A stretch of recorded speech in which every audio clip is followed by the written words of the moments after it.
बिस्मिल्लाहिर्रहमानिर्रहीम ला इलाहा इल्लल्लाह मुहम्मद रसूलुल्लाह। दोस्तों आज साढ़े को एक फ्रिज आ इस उत्ते वाला खाना है,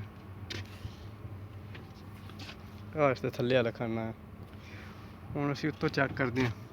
सब तो पहले इसकी जाली बाहर कढ़ लैंदे हैं।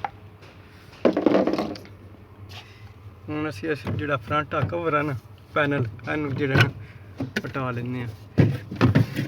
पिछ चैक करते हैं। फैन मोटर लगी है, फैन जी आवाज़ देंदी है। इस हीटर लगो, दो हीटर न।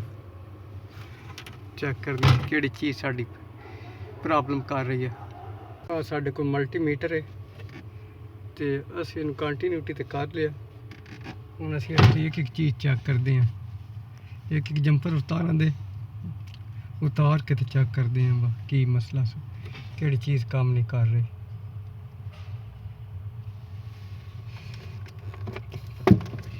सब तो पहला साडा जिहड़ा ना मेन हीटर है, इहनूं असीं चेक कर लैंदे हैं।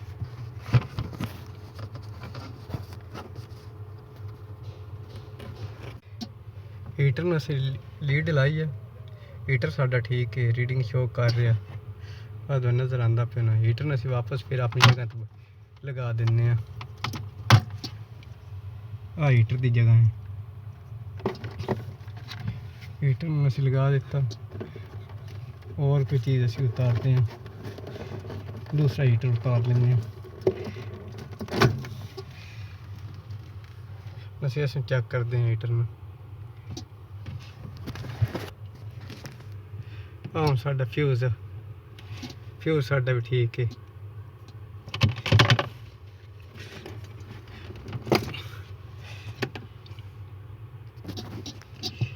जी चीज़ आ साड़ी हुण ऑन नहीं हो रही। जिस टाइम बर्फ जमदी है ना उस टाइम ऑन होंदी है।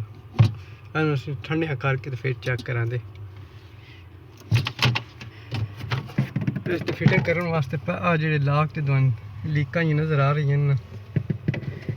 ये लाक बैठे ने जो कांजा बने ने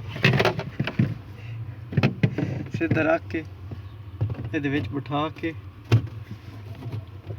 बैठ गया ना मुकम्मल। हूँ पिछे उत्ते नाल ला देना, उत्ते भी ला के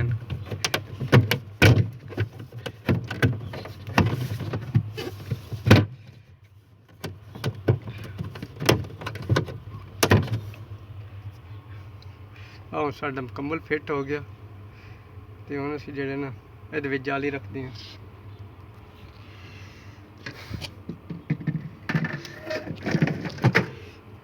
लागे असीं इसकी फिटिंग कर देंगे।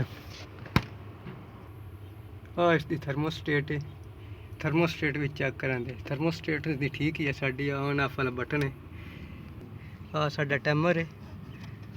साडा प्रॉब्लम जिहड़ा टाइमर चो आ रहा, टाइमर असीं चेंज कर देंगे तो फ्रिज साडी जिहड़ी ठीक हो जाएगी, फ्रिज साडी चल जाएगी।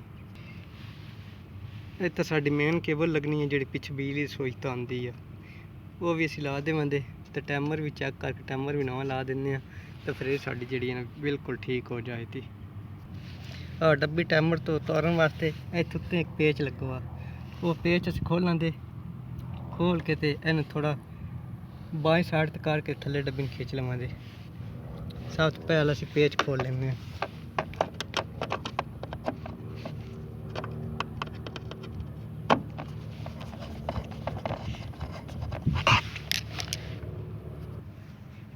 पेच असीं खोल लिया।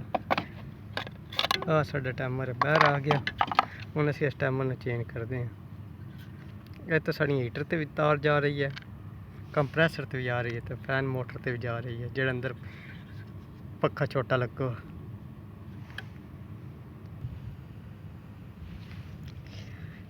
तार जी साड़ी टुटी हुई है ना मेन केबल, वो हुण असीं चेंज करन लगे हैं तो नवीं लान लगे हैं। तो साड़ी उत्ते भी जा रही है, थल्ले कंप्रैसर ते भी आ रही है। इस डब्बे च भी कनैक्शन देने हैं। फिर डब्बी च लगे डब्बी च अगों फिर इत्थे उत्ते जाएगी। डब्बी तो असीं कवर उतारिया। साडा जेह्ड़ा ना ओवरलोड है, इसमें ਅਸੀਂ ਬਾਹਰ ਕੱਢਦੇ ਹਾਂ ਤਾਰ ਤੇ ਕਨੈਕਸ਼ਨ ਕਰਦੇ ਹਾਂ। ਆ ਸਾਡੀ ਰਿਲੇ ਹੈ ਸਫੈਦ ਕਲਰ ਦੀ, ਆ ਦੂਸਰੀ ਓਵਰਲੋਡ ਇੱਥੇ ਕਰਕੇ ਲੱਗੀ ਹੈ ਮੋਟਰ ਤੇ। ਜਿਹੜੇ ਉੱਤੇ ਇੱਕ ਪੁਆਇੰਟ ਨਾ ਉੱਥੇ ਓਵਰਲੋਡ ਵਾਲੀ ਕਾਮਨ ਤੇ ਲੱਗੀ ਹੋਈ, ਥੱਲੇ ਜਿਹੜੀ ਇੱਕ ਸਟਾਰਟਿੰਗ ਤੇ ਕਰਨੀ ਉੱਥੇ ਰਿਲੇ ਲੱਗਦੀ ਹੈ। ਆ ਨਾਲ ਕਪੈਸਿਟਰ ਇਸ ਦਾ। ਆ ਤਾਰਾਂ ਸਾਡੀਆਂ ਮੇਨ ਆ ਰਹੀਆਂ ਨੇ ਜਿਹੜੀਆਂ ਬਿਜਲੀ ਦੇ ਸੁੱਚ ਤੇ ਲੱਗਣੀਆਂ ਨੇ। ਜਿਹੜਾ ਬਿਜਲੀ ਦਾ ਪਲੱਗ ਆ ਉਹ ਆ ਚੀਜ਼ ਹੈ। ਆ ਜਿਹੜੀਆਂ ਤਾਰਾਂ ਨੇ ਦੋ ਚਾਰ ਕਲਰ ਨਾਲ, ਆ ਕਲਿੱਪ ਨਾਲ ਵਾਲਾ ਆ ਉੱਤੇ ਜਾਣਾ। ਉੱਤੋਂ ਜਿਹੜੇ ਕਾਲੇ ਕਲਰ ਵਾਲੀਆਂ ਨੇ ਉਹ ਥੱਲੇ ਆਉਣੀ ਕੰਪਰੈਸਰ ਤੇ। ਇੱਕ ਵਿਚਾਰਾ ਤੇ ਚਾਰ ਤਾਰਾਂ ਇਸ ਦੀਆਂ, ਉਹ ਚਾਰ ਤਾਰਾਂ ਅਸੀਂ ਜੋੜ ਲਾ ਕੇ ਇੱਥੇ ਉੱਤੇ ਲਾਇਆ ਆਵਾਂਗੇ। ਇਸ ਨਾਲ ਜੋੜ ਕਰਾਂਗੇ ਬਿਜਲੀ ਉੱਤੇ ਪਹੁੰਚਾਉਣੀ ਹੈ।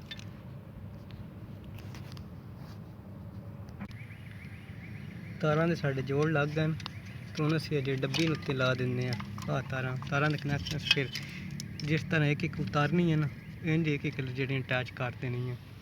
ਸਾਡੀ ਬਿਜਲੀ ਜਿਹੜੀ ਨਾ ਅੰਦਰ ਫਰੀਜ਼ਰ ਦੇ ਵਿੱਚ ਚਲੀ ਜਾਏਗੀ। ਅਸੀਂ ਪੇਚ ਇਸ ਦੇ ਲਾ ਦਿੰਦੇ ਹਾਂ, ਥੱਲੇ ਕਨੈਕਸ਼ਨ ਕਰ ਦਿੰਦੇ ਹਾਂ।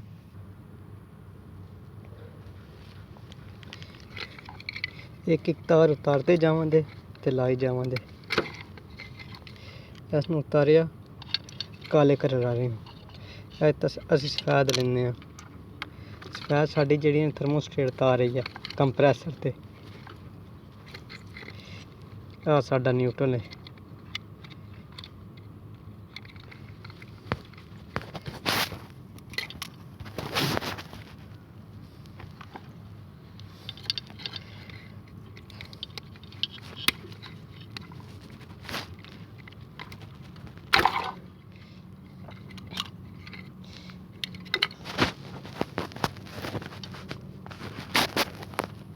ਇਸ ਜਗ੍ਹਾ ਤੇ ਅਸੀਂ ਆ ਨੀਲਾ ਕਲਰ ਲਾ ਦਿੰਦੇ ਹਾਂ।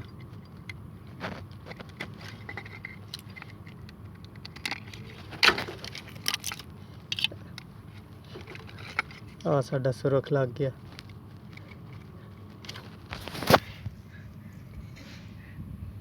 ਤਾਰ ਦੇ ਕਨੈਕਸ਼ਨ ਸਾਡੇ ਹੋ ਗਏ ਨੇ। ਅਸੀਂ ਹੁਣ ਅਰਥ ਲੈਂਦੇ ਹਾਂ। ਮੇਨ ਕੇਬਲ ਵੀ ਅਸੀਂ ਲਾ ਦਿੱਤੀ ਹੈ ਜਿਹੜੀ ਸਾਡੀ ਪਲੱਗ ਤੋਂ ਆ ਰਹੀ ਹੈ। ਆ ਸਾਡਾ ਪਲੱਗ ਹੈ। ਹੁਣ ਅਸੀਂ ਇਸ ਦੀ ਫਿਟਿੰਗ ਕਰਦੇ ਹਾਂ, ਰਿਲੇ ਲੈਂਦੇ ਹਾਂ, ਤੋਂ ਓਵਰਲੋਡ ਲਾ ਕੇ ਡੱਬੀ ਲਾ ਦਿੰਦੇ ਹਾਂ। ਫਿਰ ਇਹ ਸਾਡਾ ਓਕੇ ਹੋ ਗਿਆ। ਤਾਰਾਂ ਦੇ ਸਾਡੇ ਕਨੈਕਸ਼ਨ ਹੋ ਗਏ ਨੇ। ਹੁਣ ਅਸੀਂ ਇੱਥੇ ਕੰਪਰੈਸਰ ਨਾਲ ਕਨੈਕਟ ਕਰਦੇ ਹਾਂ। ਓਵਰਲੋਡ ਵਾਲੀ ਉੱਤੇ ਲੱਗ ਗਈ, ਥੱਲੇ ਹੁਣ ਰਿਲੇ ਲੈਂਦੇ ਹਾਂ ਅਸੀਂ।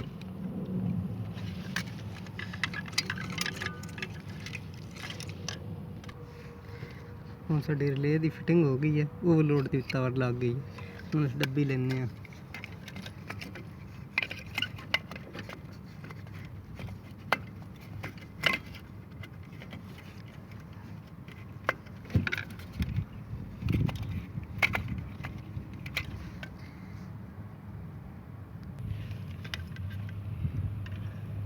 ਆਹ ਡੱਬੀ ਸਾਡੀ ਫਿੱਟ ਹੋ ਗਈ ਤੇ ਦੂਸਰੀ ਲੈਂਦੇ ਹਾਂ ਆਹ ਇਸ ਦੇ ਪਿੱਛੇ।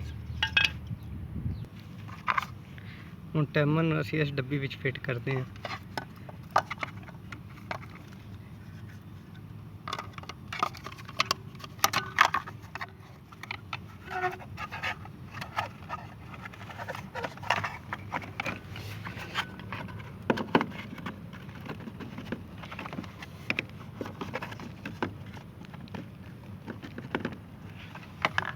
ਪੇਚ ਲਾ ਦਿੰਦੇ ਫਿੱਟ ਕਰ। ਸਾਡੀ ਮੁਕੰਮਲ ਫਿਟਿੰਗ ਹੋ ਗਈ ਆ। ਫਿਰ ਇਹ ਸਾਡਾ ਓਕੇ ਹੋ ਗਿਆ। ਤੇ ਹੁਣ ਅਸੀਂ ਤੁਹਾਡੇ ਕੋਲ ਦੋਸਤੋ ਇਜਾਜ਼ਤ ਚਾਹੁੰਦੇ ਹਾਂ। ਅੱਲਾ ਸੁਣਨੇ ਵਾਲੇ, ਖੁਦਾ ਹਾਫਿਜ਼।